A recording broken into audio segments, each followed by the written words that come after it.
since wala tayong access sa ating mga modules, we'll have to do it with using your push-up method and base your results sa ating hop-step formula.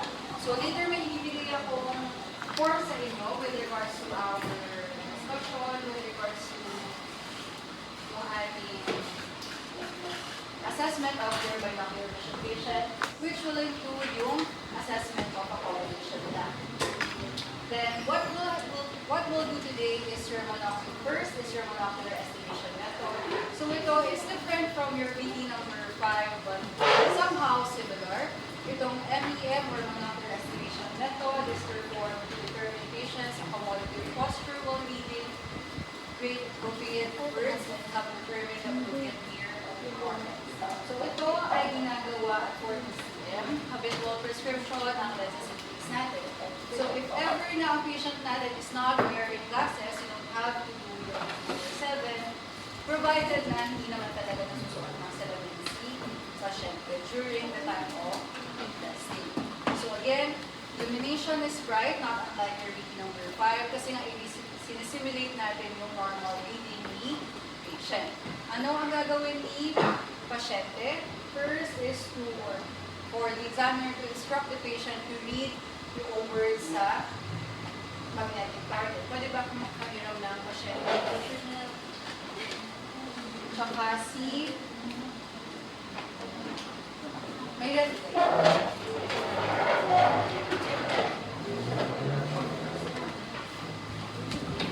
kung meron kayong trial case sa baba, pwede nyo ipain. Since mabilis lang naman itong test na ito.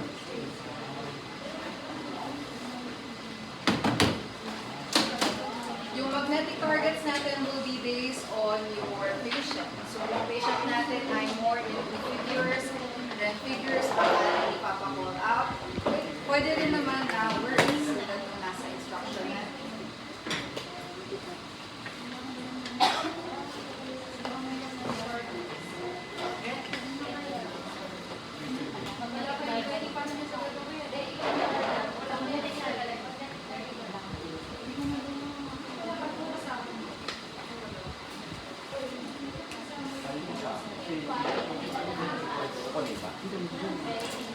Ready ba yung magnetic target? Sakay mag-edit.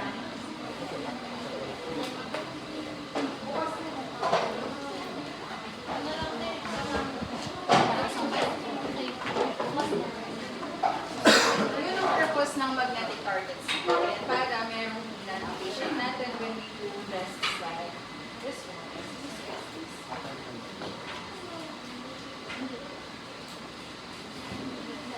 So, paano nyo siya gagawin? Instruct the patient to keep the images clear at all times. Make a single big sweep of each eye. Sabihin, hindi nakalagay yung actual na lens, katulad ng read number 4 and 5 on top of your patient's eyes all throughout your retinoscopy. Ilalagay nyo lang siya for half a second para makita kung nag-neutralize yung motion. Of course, you have to determine yung motion while patient is wearing the habitual correction. At kapag nakita nyo na, say, for example, with, ano ang lens na ilalagay? Plus. So, you place the plus lenses on top for half a second and then remove. Hindi siya nakalagay all throughout testing nyo doon sa mata ni pasyente. And you have to make sure that your patient will read yung ating target. So, since ang patient natin ngayon ay hindi naman bata, meron tayong magnetic targets here. So, kung may mga words dito, pabasahin nyo sa kanila from the top to the bottom. Paano mo siya i-instruct? Important and slow customary habang titignan niyo yung kanyang streak. So, same as yung reading number 5, split natin. So, kung ang patient natin is with 180 na axis, since spherical lang naman ang ginagawa natin, then ang movement natin ay 180, ang streak ay 90 opposite kung against the rule or kung ano man yung ating parallel. Yun lang naman yung check, and then again yung method is by just placing lenses 40 cm working distance by test distance ni pasyente. Right room dahil nga near ang ating ina-assess.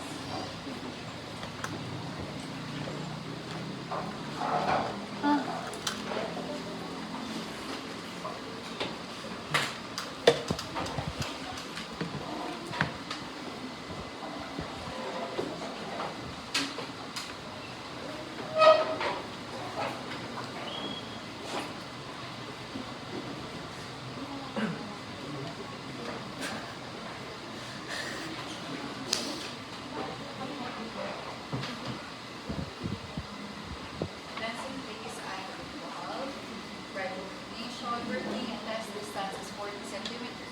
Please, you neutralize the text for half a second para makita nyo lang kung neutral yung response. Ngayon, kung hindi nyo nakita agad, then you put it multiple times by yung dip method natin, hindi siya pwedeng nakastay doon sa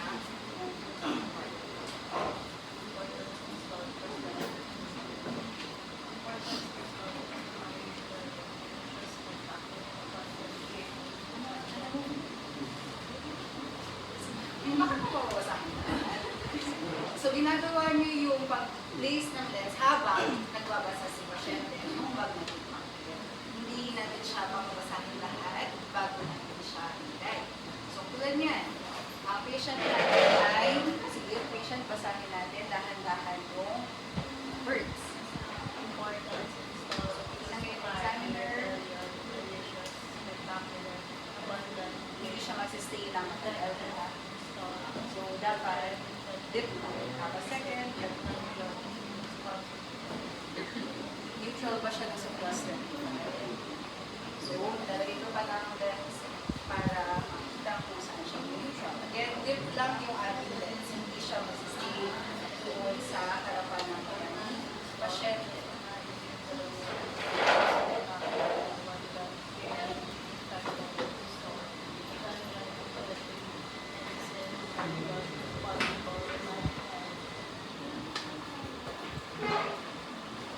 Habang hinahalo ng examiner yung lens, ano nga ba ang purpose nitong ating test? So this is an interpretation of your MDR. So there is physiological lag ng accommodation na expected natin between the power of plus 25 to plus 75 diameter.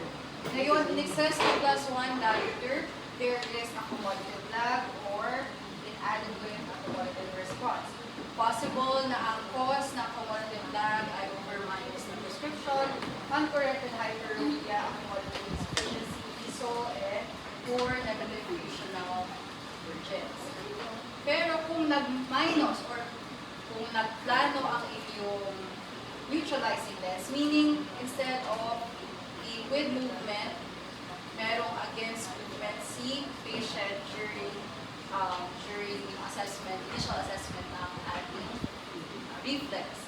So if there is plano or any minus, there is need of accommodation and possible na overplus yung prescription, kaya siya ganyan, accommodative spasm, exophoria, and poor positive functional urgence. If the reflexes are unequal, so say for example, chinek natin parehas, diba, right and left. It should be equal yung accommodation between the two eyes or more or less. Very small yung difference between them. But for an asymmetrical or equal na reflex response, then there may be an underlying accommodative dysfunction kay pasyente.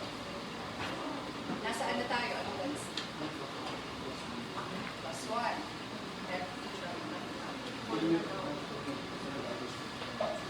So, ngayon, plus 1. Expected lang natin is between plus 25 to plus 75. Then, there may be accommodative, high accommodative lag, higher than yung normal. Pero, since plus 1 is just one step from yung normal natin na lag, borderline could be our borderline na accommodative lag ang natin assessment ay pasyente. Comparable ito doon sa ating number 5 na result. Ganun din naman, kung meron kayong lag, there is plus 25 plus 10.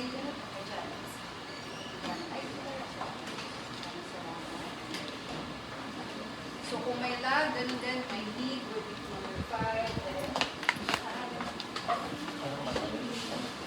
ito ang price. So you'll have to do this later for our assessment of accommodation. As for our review on binocular vision, this was already mentioned during our previous discussions. So let us just recall the simultaneous sweeping of both eye at same point of fixation, which realizes a single image of the object. Maybe you've seen your module 2 post-task wherein kailangan nyong ipasagot yung quality of life questionnaire. So in general, this quality of life questionnaire is defined as physical factors, psychological and cognitive factors that reflect the emotional well-being of the patient. Para saan ba yung mga quality of life questionnaires natin? These are to afford patients an opportunity to identify and quantify issues important in their activities of daily living. Kaya kung manonotice nyo, kung nakita nyo na yung quality of life questionnaire natin, yung mga questions, hindi lang siya parang directed to or hindi lang ang objective niya is to uncover error of refraction, but more on yung usual na napapansin ni patient or possible na mapapansin niya whenever patient does yung everyday activities. So, for example, for our COVD QOL, itong College of Ophthalmology Vision Development Quality of Life, this is comprised of 30 questions that address 4 areas pertaining to quality of life: physical, occupational, psychological, social interaction, and somatic sensation. Total of 20 scores, greater than 20, suggestive of concern and for further evaluation. Bakit? Ang questions dito is pertaining to headaches with earwork, difficulty copying from chalkboard, may poor inconsistent in sports. So hindi lang siya kung malabo or malinaw yung mata ng pasyente.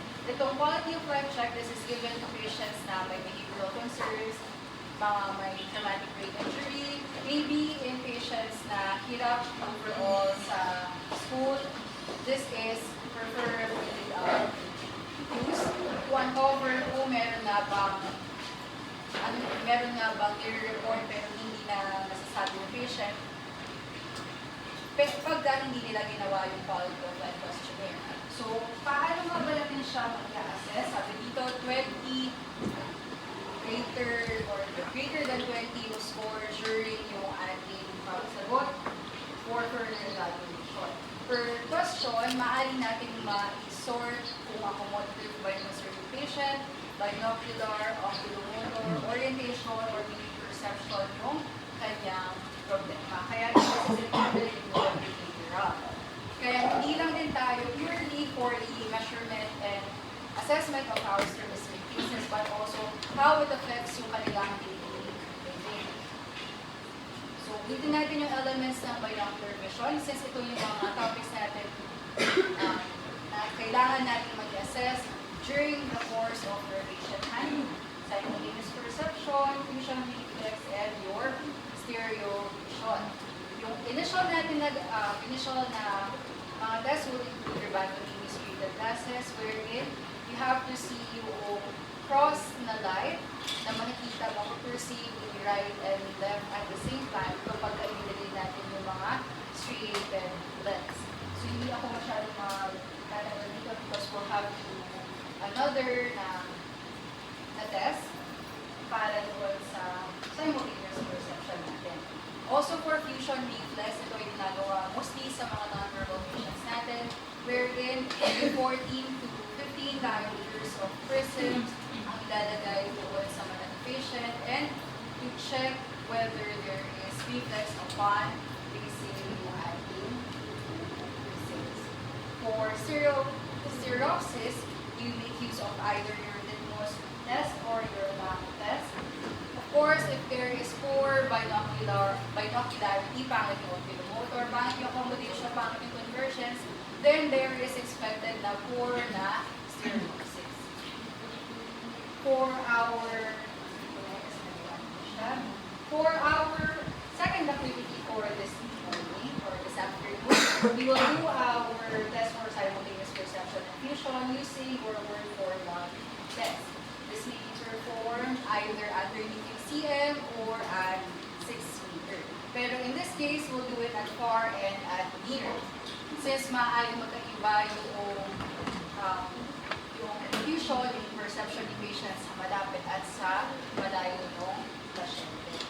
Volunteer, meron ba?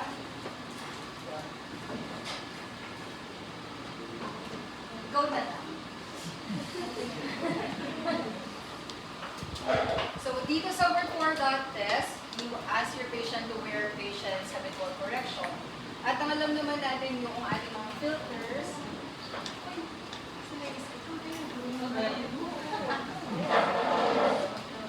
Ang default natin ginagawa is red sa right, left naman yung green. Kapag ang patient ay nagsusuot ng habitual correction, pasuot nyo siya on top of habitual correction. Wala kang glasses. So, pero usually kapag alam nyo na or na-assess nyo na yung patient having amblyopia, ilalagay nyo yung red sa amblyopia eye.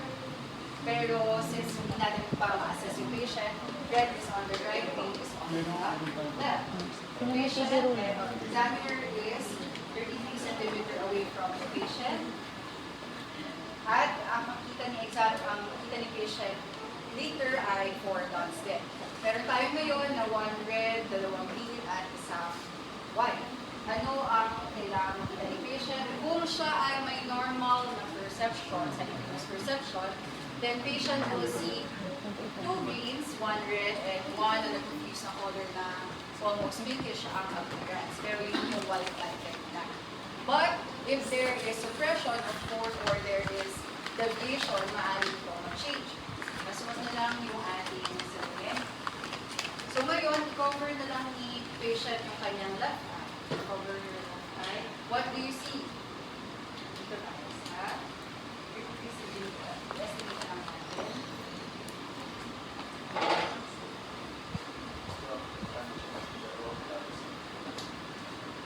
Dalawang light. Anong color yung ilaw na nakita mo? Dalawang red, which is expected over the right eye. Diba? Red is red. Kabilang mata, paki-cover. Ano ang nakikita? Anong color yung nakikita? Green. When both eyes are open, kita na ang ilaw na nakikita. Ano ang colors? Nasa taas ko lang left and right, green, tapos yung sa mga baba ko.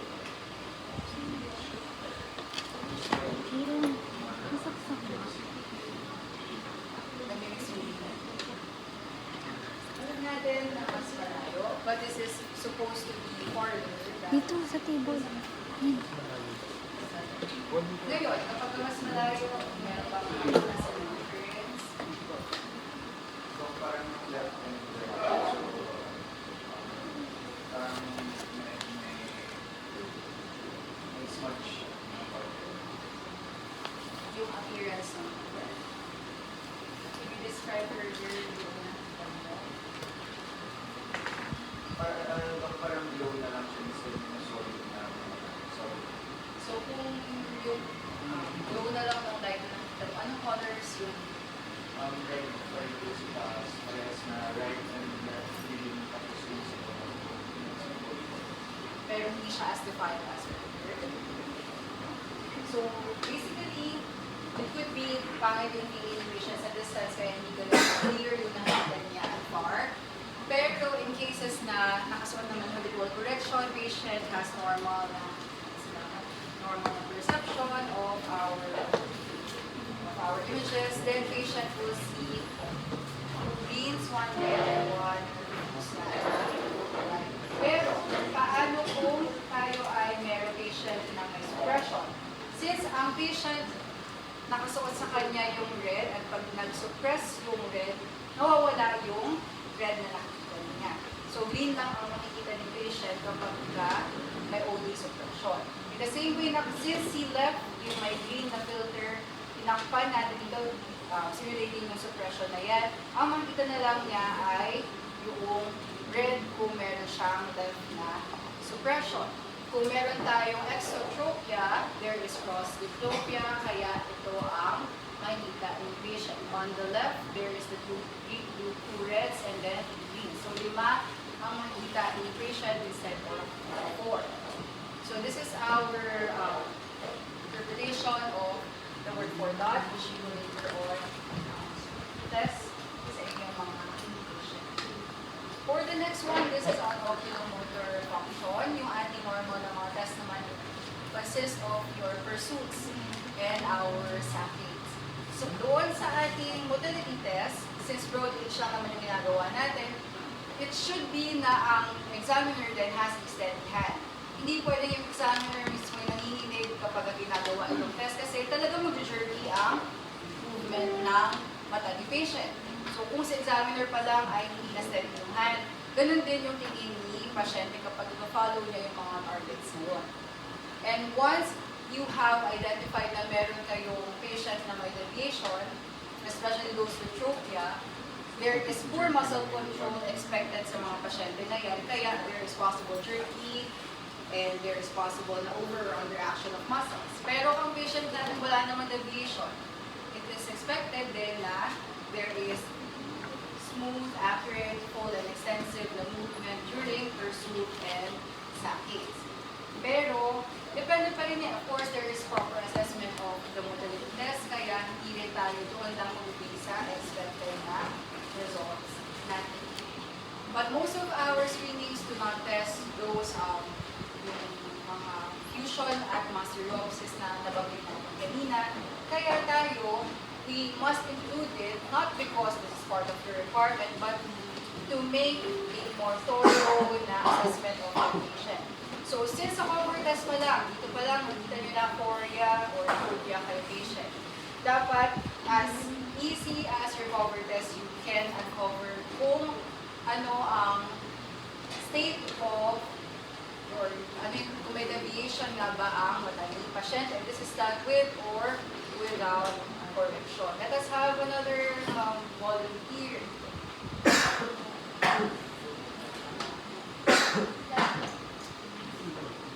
Mr. Roperez. Miss Calvin-Ford. Cover test. Wala pang risk.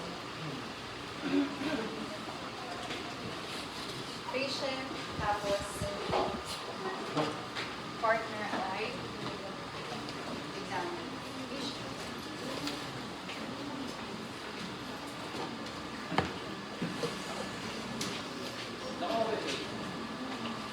So, cover test lang, distance and ear tayo without RS first.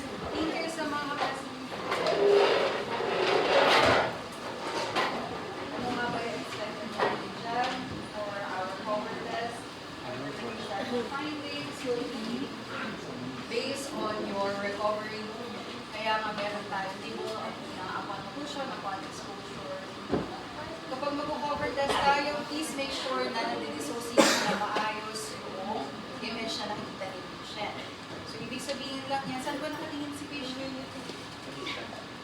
Sa distance ba tayo? Nasa baba ka natin. Huwag natin tapan ang patients para dapat straight ang tingin niya. Kasi kapag sa gilid na nakatingin yung pasyente ninyo, kakastart pa lang ng cover test, hindi naka-exo na siya. So, look straight. I-cover nyo for around 3 seconds yung ating mata. Kasi hindi nadidissociate kapag masyadong mabilis. Meron ba? Let us have another examiner.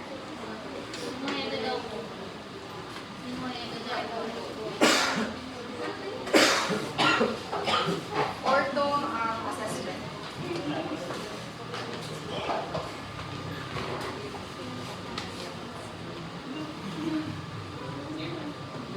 Distance wise. Tingnan natin po ortho.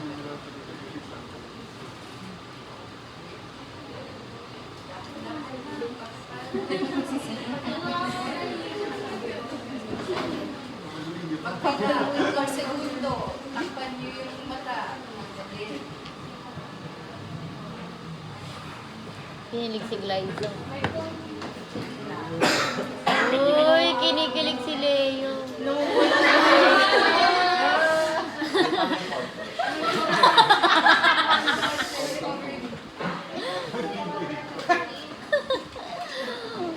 papaluin mo.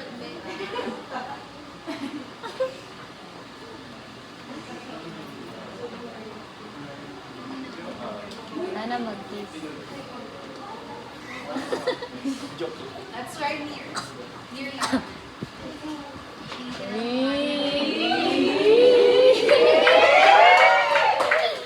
Tingin sa lips, tingin sa lips. Tingin sa lips ni Glyza. Tingin sa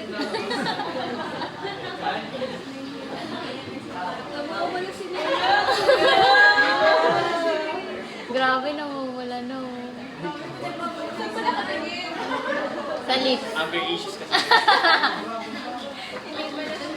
Hindi pala kilig, galit pala. Parang nagkita na ako sa mga. So again, pagka distance cover test, takpan nyo ng medyo matagal yung tig yung mata ni pasyente para ma-dissociate yung image. Siya kanya siya ulitin. Again, cover, uncover. Kung wala naman. Sa near naman, ang tingin ni patient.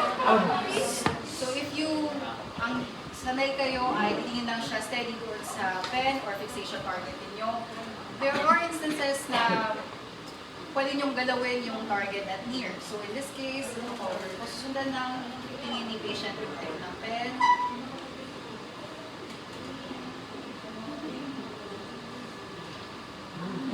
Punta niyo from afar.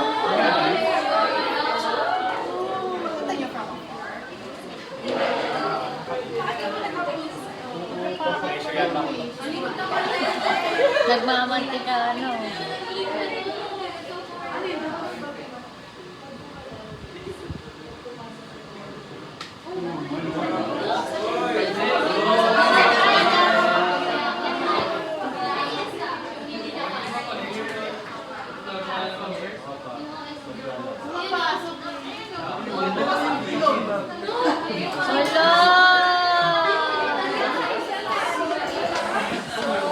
Yes, kaya kailangan yung i-note yung recovery movement nila. Kapag previously ay out siya, mag-in siya upon recovery. The same way na kapag previously ay in siya, nung naka-occlude yan, lalabas yan kapag nagtanggal kayo ng recovery. Yung speed ng recovery ay kailangan during the recording. So if kitang-kita niyo yung pag-move ng mata ni pasyente, then slow. Kapag almost hindi nyo manotice, it's going moderate to fast na recovery. Para alam natin kung compensated or hindi compensated yung ating test. So this time, prism cover test naman tayo. What is this for? This is for the measurement of strabismic angle. Performed at near and at far distance fixations, but in small children, this is not possible. So some fixation objects like your lamp fixation sticks may be used para doon sa ating test. So ito is using just your uploader. Wala pa tayong ilaw na ilalagay on top of our patient's eyes under the prism. So either you do simultaneous prism cover test and your alternating prism cover test. Although from SPCT, kayo ay mag-alternating naman shortly after that. So ngayon, kung meron tayong prism cover test, kailangan alam natin kung ano muna yung initial na deviation na impression natin kay pasyente. Of course, you have to do your cover test. Kung EXO ang nakita natin, kung ISO yan, doon na magbabase yung examiner kung anong prism ang ilalagay. So what is the measuring prism of a patient with exophoria, exotropia? Diba, kung meron kayong lateral phoria na measurements, ang lateral phoria measurements nyo, say for example, for habitual, meron tayo at distance na 5 exo. Ang normal natin is ortho hanggang 0.5 exo, diba? Sa near naman, meron tayong 10 exo. So 6 exo lang yung ating expected na normal value. So kung may exo kayo sa lateral phoria ninyo, cover test nyo should also have exo. And yung ating prism cover test, doon na mag-base yung prism direction. So kung may EXO kayo doon sa mga test na yun, ano ang ating prism? Measuring prism. Measuring. Base in ang measuring prism natin po EXO. Base out kapag ka ISO. And let's have another example. Asan siya?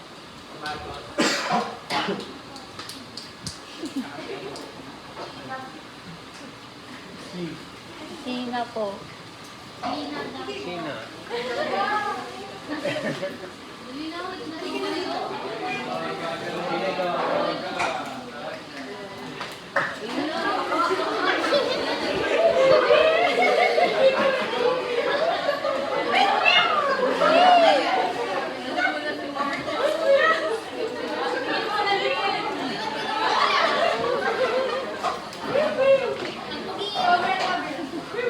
Distance. Instruction duration. Para susuntukin ko.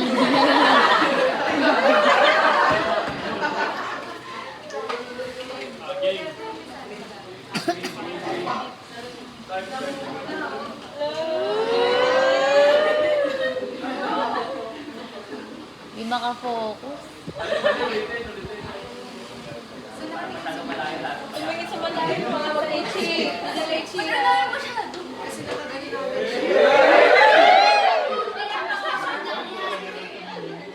Straight ang tingin. Sa examiner, nakagilid lang. Parang hindi kami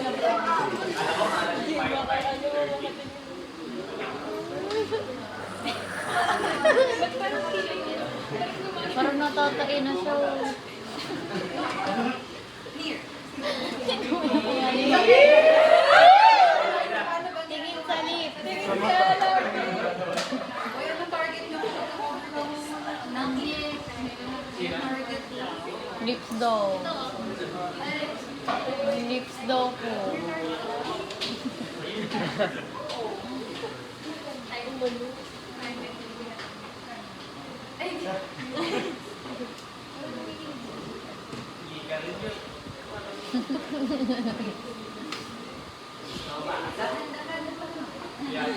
Ang layo. Ang layo kasi te. Nahirapan siya. Sige, switch.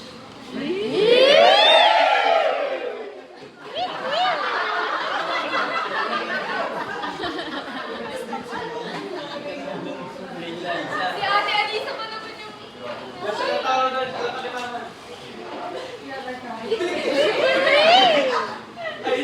Don't say it again, so we make me. Lumabas ka muna lang.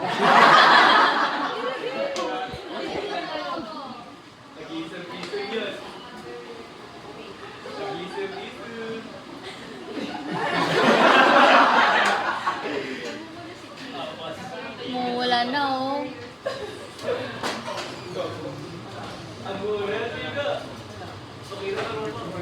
Meron ba tayong voluntary medyo mataas yung core niya? Si Sai po. Uy, oo, di ba? Si Sai po. Oh, that's right. Sige, parang mag-present na tayo.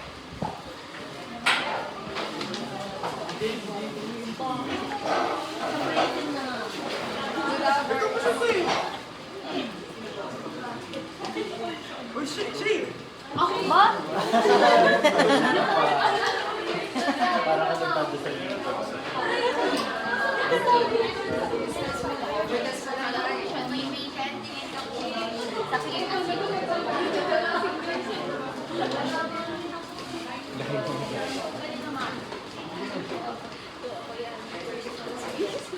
Sa side kayo na patient ka kasi mag-block yung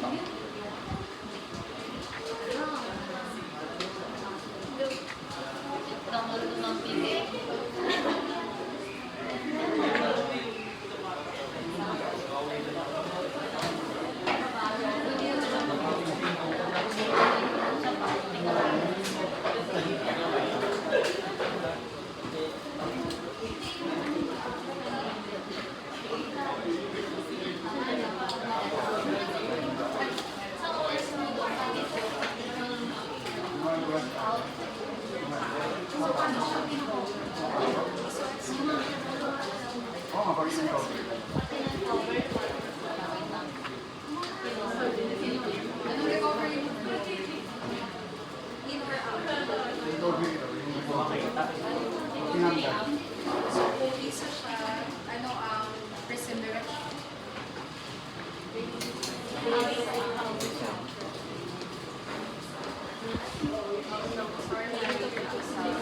Ang sort natin is 1, 2, sabihin natin, remove higher hanggang makita nyo na nawala na residual na iron left. So you do this cover and cover pa rin doon sa any since Foria ang ating assets.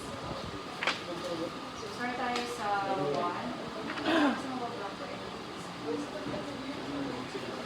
Right? And kasi Foria lang yan. Foria shared by the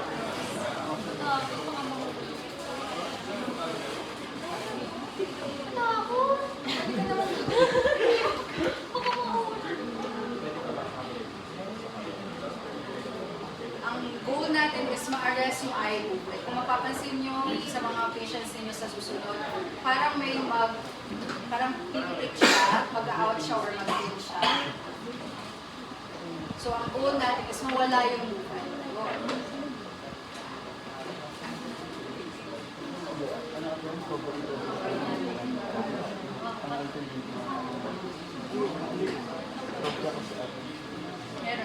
Meron. Kasi may nakita ko kanina. Yung service ko na sa prison. Bago yung So higher and higher base out tayo. Di ba sabi ko? Base out.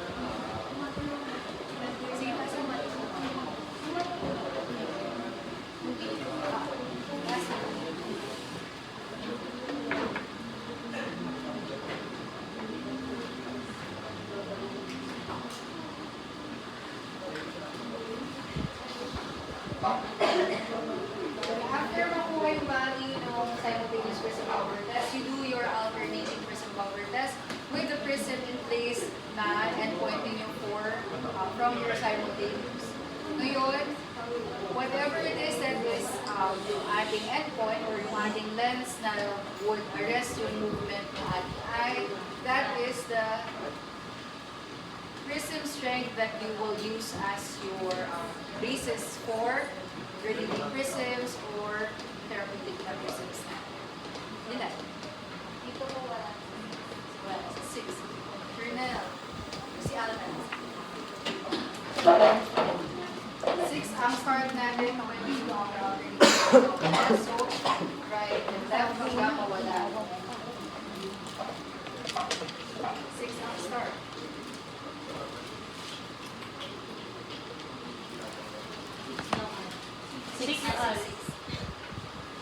Yung last na length na prism natin from alternating tayo.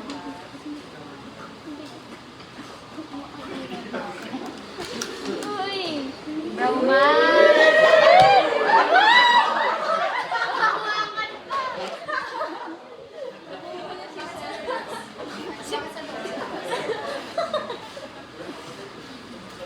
Nanginginig.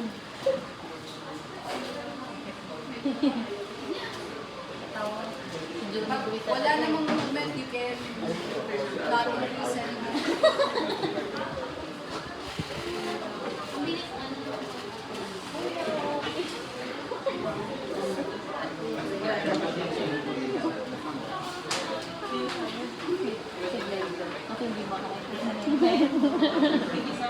Ang amount na makukuha natin after this test is your stripping. So, yun yung total na manifest na bleeding na deviation after.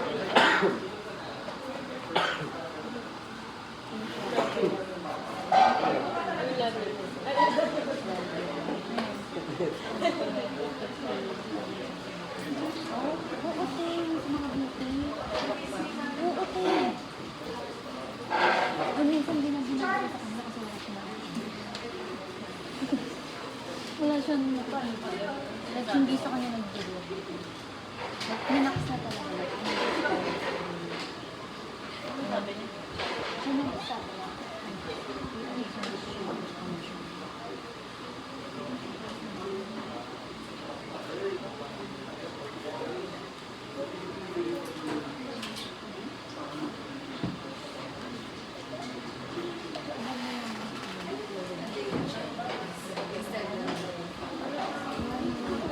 So if you'll have to do this repeatedly, make sure na hindi napapagod yung patient ninyo kasi baka yun na yung reason kung bakit hindi naging consistent yung results.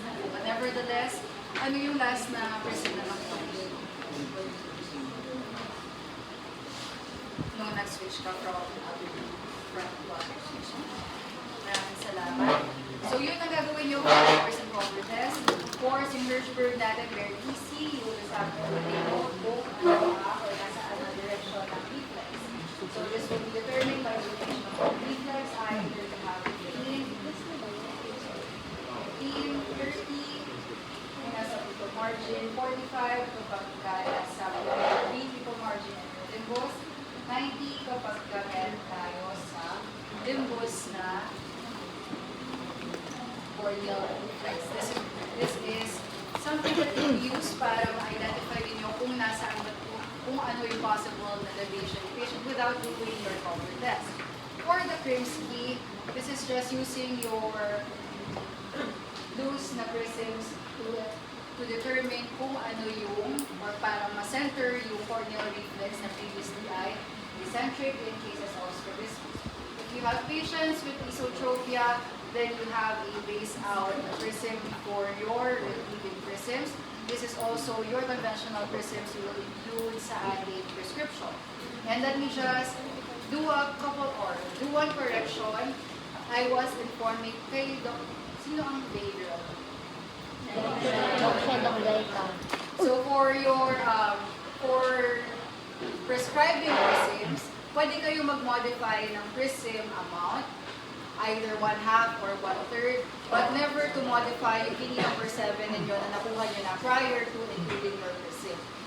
So kung ang patient natin already has VD number 7 na values, yung additional na prism will not modify or will not create changes doon sa VD number 7.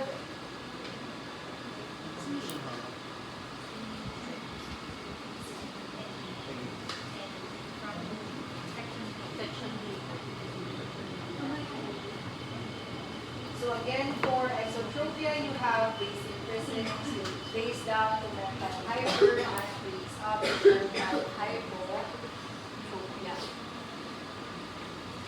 Pero hindi all the time ay kailangan natin mag-prescribe ng prism sa ating mga patient, lalo na kung maganda yung functional reserve nila. So kung meron kayo, di ba, nagla-lateral chorea kayo. If your lateral chorea has high exo, ano ang test na gagawin nyo to determine whether compensated or decompensated ang chorea? Ano ang VT na pang-counter check? Which number?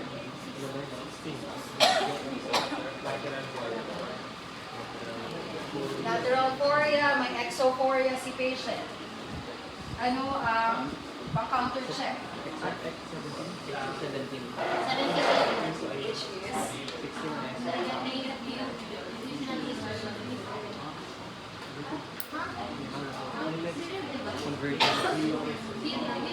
Base out, base in.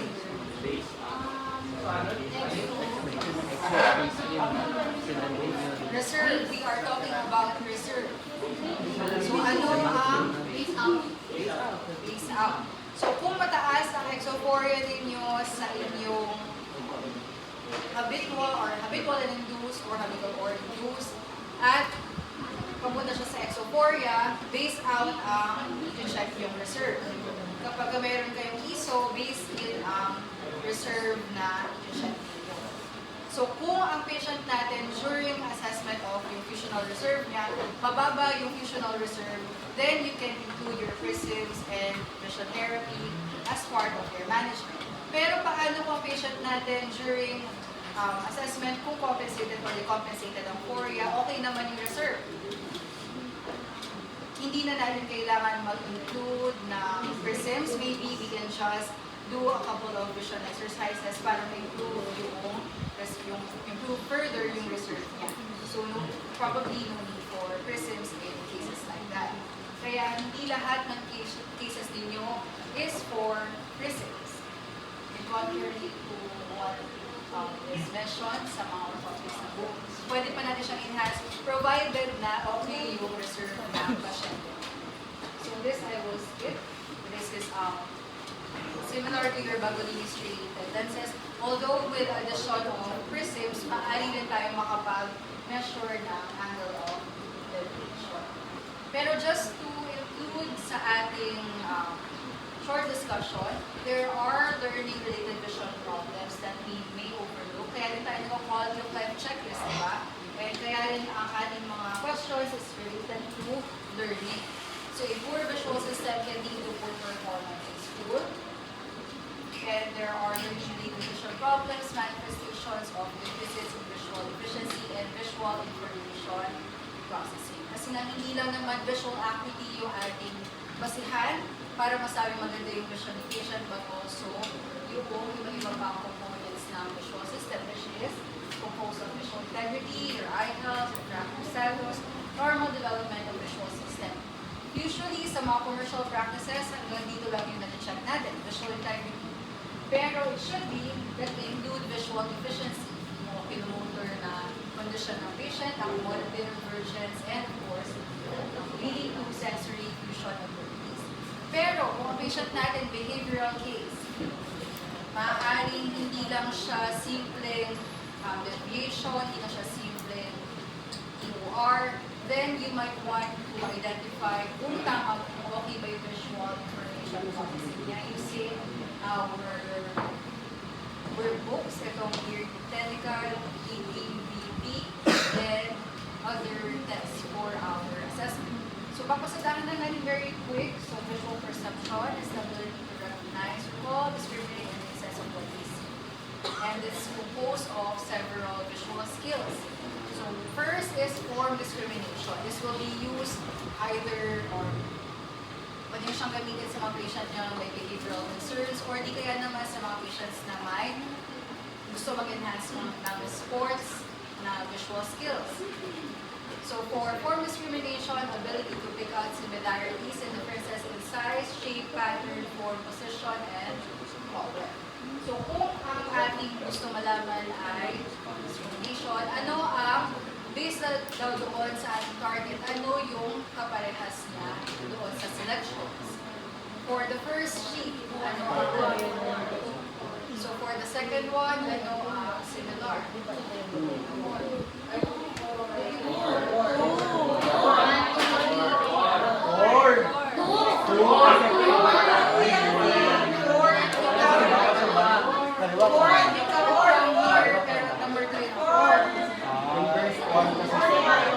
Pero kung gagamit tayo ng mga home-based exercises because we're trying to include this sa ating visual exercises at home, it's as simple as matching the pieces of puzzles or drawing like mga matching type natin na workbooks.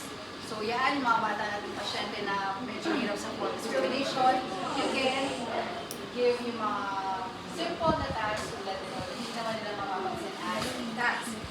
Form constancy, ability to manipulate visual figures and recognize them even when they are in different orientation or format. So kahit bali-balik na rin natin yung target, dapat alam pa rin natin yung form niya sa form constancy. This one, ano ang form? The second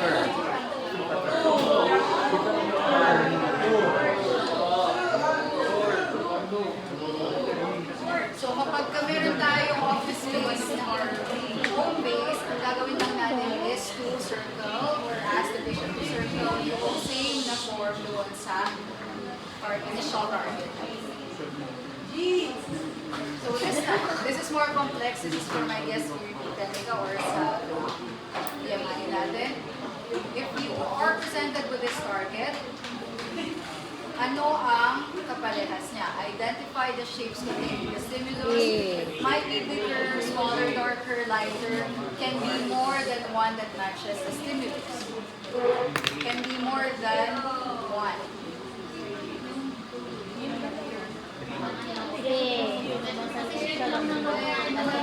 Is it not 2 and 3? 2 and 3.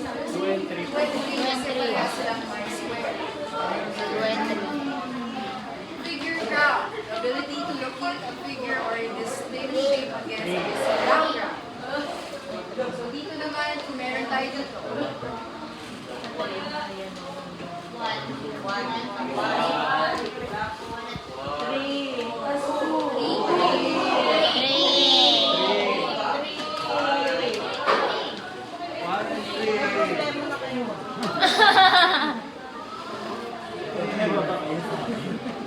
let's have another example. Child must identify all shapes used in the stimulus. Star, triangle.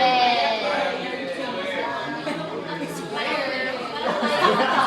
Oh, problema ka na. May problema ka na.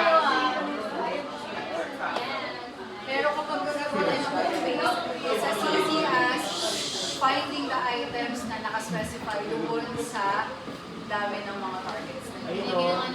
Pwede lang natin siya. How about visual closure? Ability to identify or recognize a symbol or object without seeing all the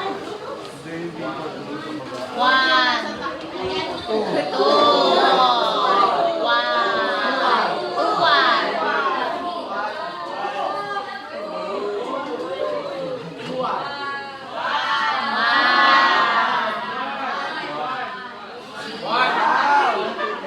So, yung mga puzzles natin, matching numbers, Nice. Anong nine? Malamang nakalagay na nga. Ano ba ito? Ikaw may problema ka. spatial relations, judge the relative position of one object to another, and orientation of objects. So, ano yung Four.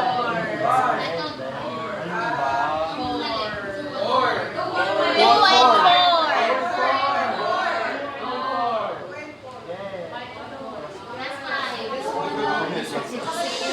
tailored to our graduation. So, orientation,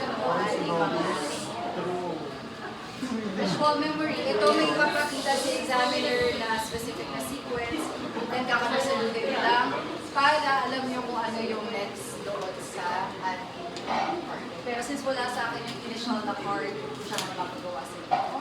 Pero this is as simple as remembering the shapes of your shapes above and then covering it and then asking the patient to identify kung ano yung shapes na nakita niya from your previous na. Sequential memory, ability to remember visual details in the correct sequence. This is essential for spelling and reading. Kaya kapag ang patient natin yung problem with learning and sequences, maaaring ito.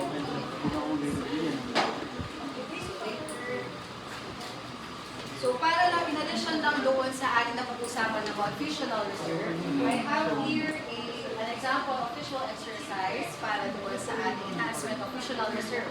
Sino yung patient natin kanina na may isos? Tayo. Yan si Amboy. Yan si Cyrus. Lukoyo nyo daw, oh.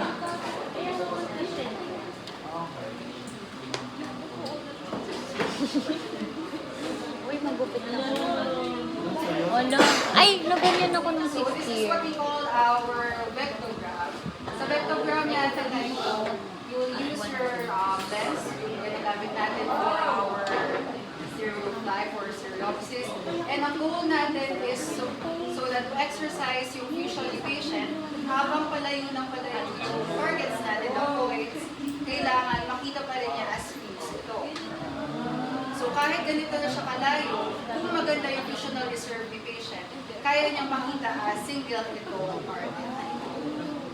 So dito meron tayong values for base out and base in present. Yung numbers natin is base out, letters are base in. So ito ay parang towards the end of yung mga exercises na ginagawa. So there are more. So this is just to quantify yung visual reserve na nag-improve sa kanya. So in this case, since ang patient natin was seen to have isophoria, then ang movement natin is to more on space in or base out. Iso. Base in. In. Exercising natin ay in. Kasi ang functional reserve natin mababa sa in. So, ang gagawin natin, papasold natin kay patient. There on top of the glasses.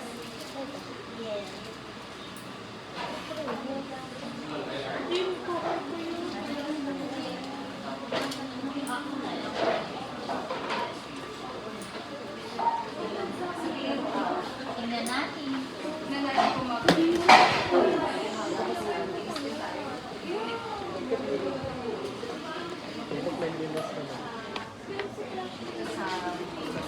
Sa loob ba yun dito?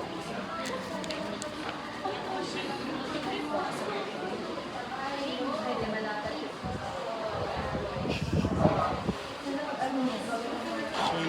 Hyperoscopy ba siya?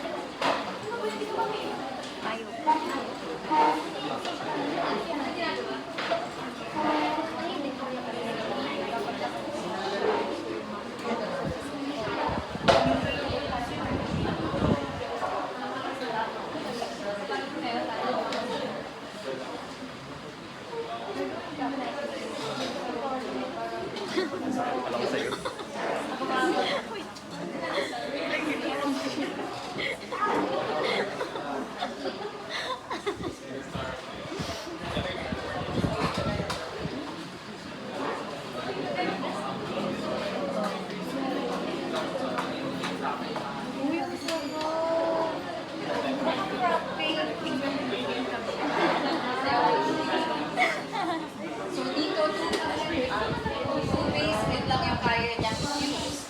Pero there are instances na pag maganda yung fusional reserve, kahit sobrang layo nila, kaya niyang use yung dalawang image. So you can try later. This is not part of our activity. But kanina meron ako maabot ng mas malaking base out reserves. Pero sa'yo ay nasa parang so 4 Ah, sa akin matagal bago naghiwalay. Ibig sabihin, perfect ko. mas lumawak yung range ng Tapos may ganyan, tapos meron ko. So dahil dyan, tayo Di ba sila din gumawa ko will give you your quality of life questionnaire, makisagot sa mga question natin. And Yung app na ginagamit ng mga clinician ngayon, yung pang login, yung pang sign in, sign in. Ay, we? Alam ko sila gumawa. Meron tayo kasi muna